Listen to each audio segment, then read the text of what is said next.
They said I was broken, that I came back from war different, cold, unstable, unfit to be part of a family.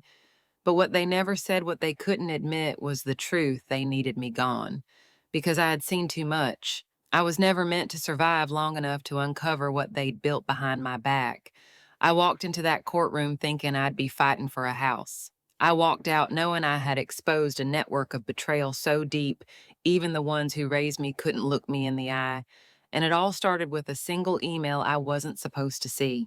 The email came at 6:47 a.m. on a Wednesday. I still remember for the smell of burnt toast and the silence of a house that had never really felt like mine. I was nursing a black coffee standing barefoot in my sister's two-white kitchen when my phone buzzed on the counter. One new message: Sender United Veterans, Financial Aid Network, subject line application, approved funds dispersed. My stomach twisted. I hadn't applied for any aid. I didn't need it. I still had a pension, small but stable, and my savings from deployment were untouched. At first, I chalked it up to phishing, just another scam targeting veterans.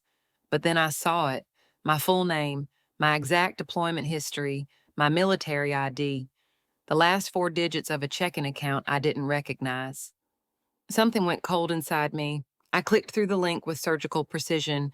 There it was, an active, verified application in my name, claiming financial hardship with full approval, and the funds they'd already been sent. That same day, I made a quiet call to someone I hadn't spoken to in years. Trevor Dean, a former defense finance auditor turned private consultant. He owed me a favor, one I hadn't planned to collect. "I just need to know who authorized it," I told him. My voice was even. My heart wasn't. He called back 2 hours later. "Cass," he said quietly, "it's not just the aid. The house is gone, too." I froze. "What do you mean, gone?" "It was refinanced 3 months ago. The ownership's been transferred. A shell company, Cold Hollow Holdings, based out of, get this, Delaware. Guess who's listed as executive managed partner?" I already knew. Daniel, my brother. That night I searched the county registry. The house my grandfather built, the one my mom swore would always be ours, was now listed under a corporate entity. My name was nowhere near. I closed the laptop and sat in the dark. Not angry, not yet, just still. It wasn't just the money.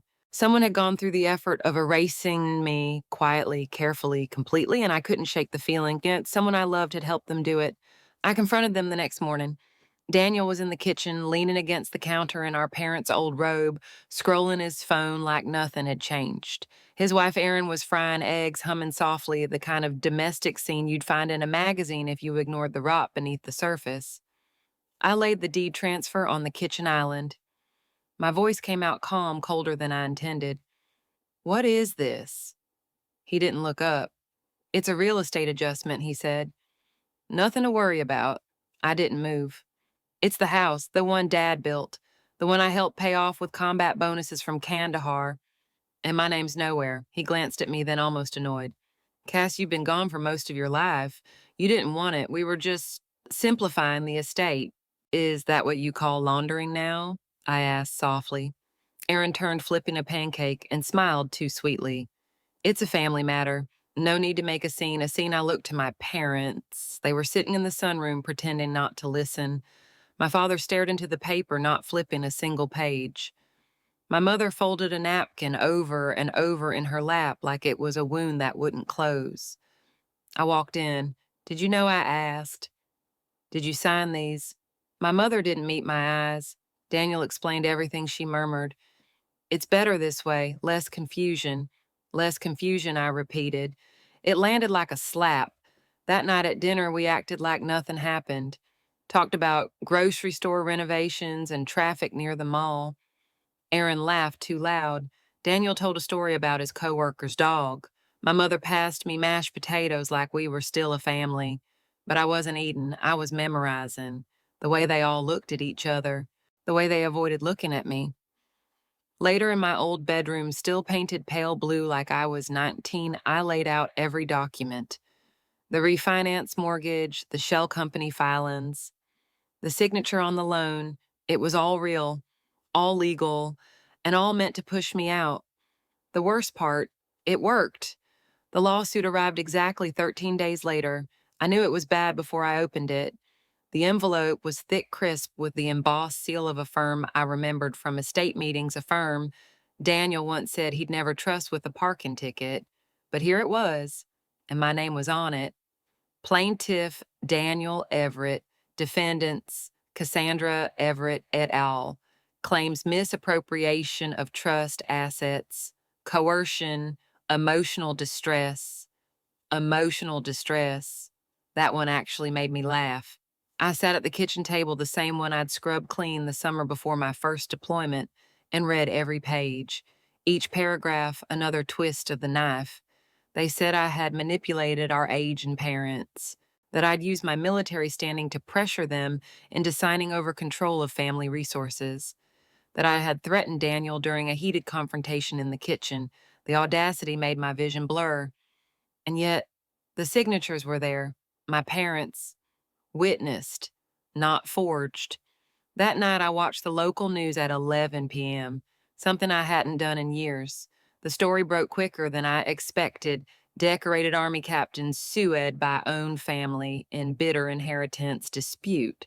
They ran my official military photo, stern face, shadowed eyes, collar stiff. The kind of photo they use when soldiers die. Except this wasn't a memorial, it was a demolition. Calls started pouring in the next morning. Old friends from high school, people I hadn't heard from in over a decade. Their tones were always the same: concerned, cautious, vaguely accusatory. Just checking in. I'm sure there's more to it. Are you okay? Not a single one said, I believe you. By day 4, I stopped answering the phone. By day 5, the cafe down the street, a place my mother and I used to visit, after Sunday church, served me cold coffee and colder stares. No one outright said it, but I saw it in their faces. The headline stuck. I was no longer a war hero, I was a disgrace. But what they didn't know, what no one knew, was that I hadn't even started fighting yet. I wasn't defending myself. I was investigating. At first, I told myself I was chasing shadows, grief, paranoia, too many years in combat zones and not enough in civilian life. Maybe I had imagined it all. But then I found the name. It showed up in a line item of the Family Trust quarterly filing, buried in the footnotes like a dirty secret. Westridge Behavioral Consultant. It sounded harmless, professional. I searched the LLC registry. It was fake. No tax ID, no physical address, just a post office box linked to a company run by, you guessed it, Aaron. The woman making breakfast while erasing me from existence. A deep part of me wanted to call someone Scream Rage, but I didn't. I opened my laptop and started tracing every document, every digital footprint. I cross-checked signatures, dates, IP logs, and slowly a pattern emerged. Daniel's company wasn't a company at all. It was a laundering tunnel. Aaron's practice was a front. And the supposed mental health services they billed, they listed names, people I knew, people I'd served with. One of them was dead, had been for 5 years. They were filing for federal grants aid packages, tax benefits, all under programs for veterans with PTSD, all under names that didn't belong to them. One night, after 8 hours of nonstop cross-referencing, I leaned back in my chair and whispered to no one, this isn't just fraud, this is federal. I took screenshots, created backups, sent encrypted copies to 2 old contacts, retired intel friends from my Afghanistan days. I didn't explain, just wrote, hold this, don't ask questions. Then I found something that stopped my breath. A single wire transfer from Westridge Behavioral to an offshore account flagged in a Homeland Security report I remembered reading years ago. I read it twice. Then again, that wasn't laundering. That was espionage. Suddenly, everything felt smaller, more dangerous. Daniel hadn't just stolen money, he'd sold access, used me, my deployments, my clearance, my silence as a cloak for something far darker than greed. And the people helping him, they shared my last name. The first call came at 3:12 a.m. Blocked at number, a voice like static wrapped in gravel. This isn't your war, it said. Walk away. I didn't speak, just listened as the line went dead. The second call came 2 days later. Different number, same voice. You dig any deeper, we take what's left.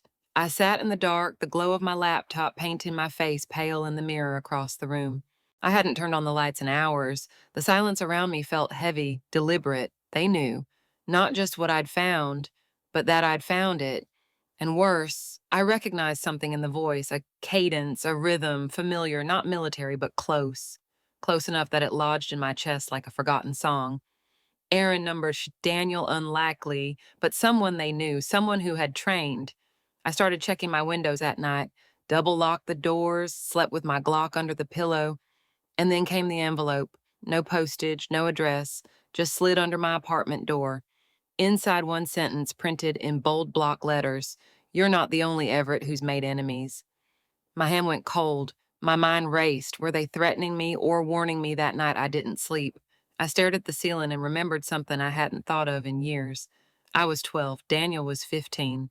We were at Lake Kinsley visiting family friends. I'd gone out too far and slipped beneath the water. He hesitated. Everyone saw it. He stood there frozen while my lungs screamed. My dad jumped in, pulled me out, never said a word, but later that night, I heard him tell Daniel, "You don't freeze." Not when family is drowning. But Daniel did freeze. Always. And now I wondered, had he ever really changed? Or had we just been too afraid to see him clearly? I reopened the files, scanned every transaction again. That's when I found it. A coded email buried in one of Aaron's practice archives, metadata tied to an international server, one that matched a known surveillance firm, flagged in a 2018 joint agency memo. The message, only 4 words, package secured, awaiting clearance. It wasn't about money anymore, it was about access, and I was the package. I told them to meet me at the house, the one I grew up in, the one I used to dream of escaping and later longed to return to. Daniel arrived first, wearing a smirk he didn't earn. Erin followed, perfectly dressed eyes scanning the room like she still thought she was in control. My parents came last. My mother's hands trembled, just slightly. My father looked like he hadn't slept in days. No one spoke.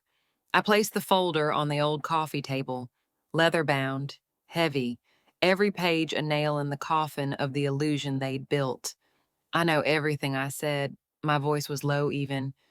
The shell companies, the grants, the stolen identities, the offshore links. I know about Arvos International.